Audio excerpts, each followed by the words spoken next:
Admiral Richard E. Byrd was a Navy admiral, an American hero credited with developing American interest in Antarctica. The following is believed to be an authentic journal entry.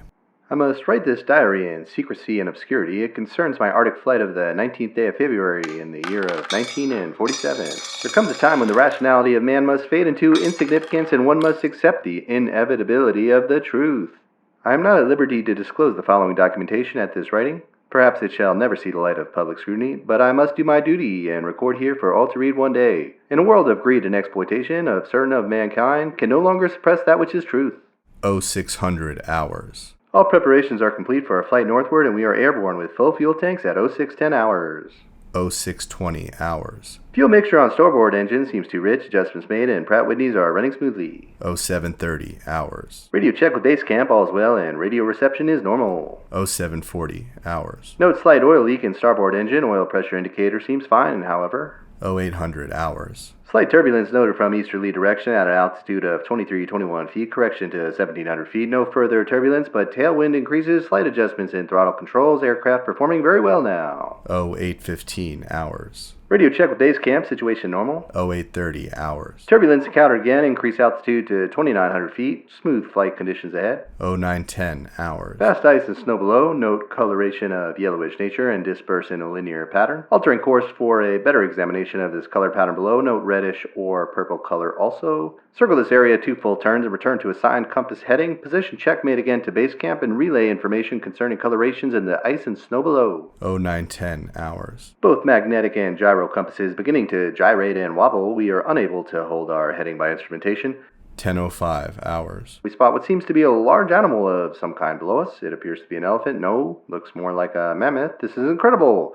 Yes, there it is. Decrease altitude to 1,000 feet and take binoculars to better examine the animal. It is confirmed. It is definitely a mammoth-like animal. Report this to base camp.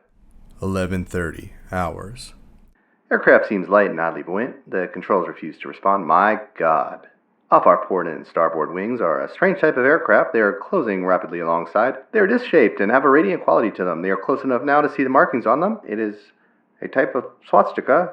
Where are we? What has happened? I tug at the controls again. They will not respond. 11:35 hours. Our radio crackles and a voice comes through in English with what appears to be a slight Nordic or Germanic accent. Message is, Welcome, Admiral, to our domain. We shall land you in exactly 7 minutes. Relax, Admiral. You are in good hands. 11:45 hours. The great door slides noiselessly open and I am beckoned to enter. One of my hosts speaks.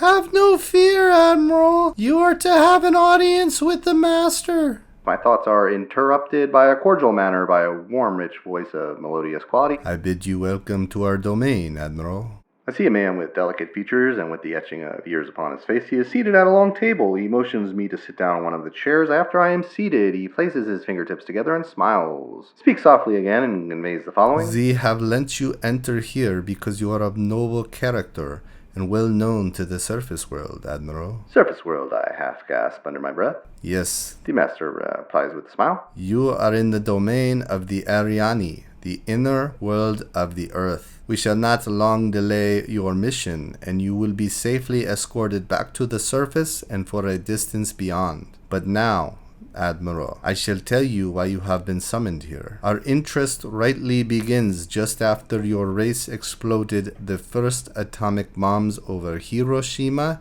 and Nagasaki, Japan. It was at that alarming time we sent our flying machines, the Flugorads, to your surface world to investigate what your race had done.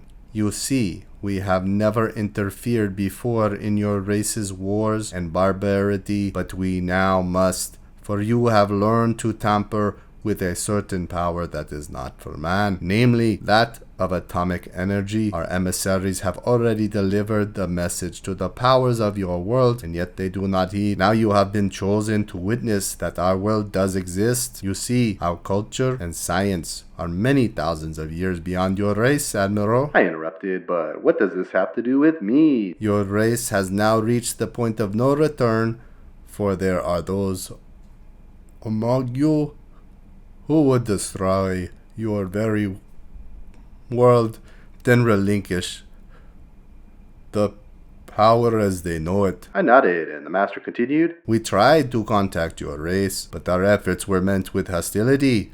Our Flugorads were fired upon. Human things are leveled in vast chaos. Your recent war was only a prelude of what is yet to come for your race. We here see it more clearly with each hour. Do you say I am mistaken? No, I answer. It happened once before. The Dark Ages came, and they lasted for more than 500 years. Yes, my son. The Dark Ages that will come now for your race will cover Earth like a pole.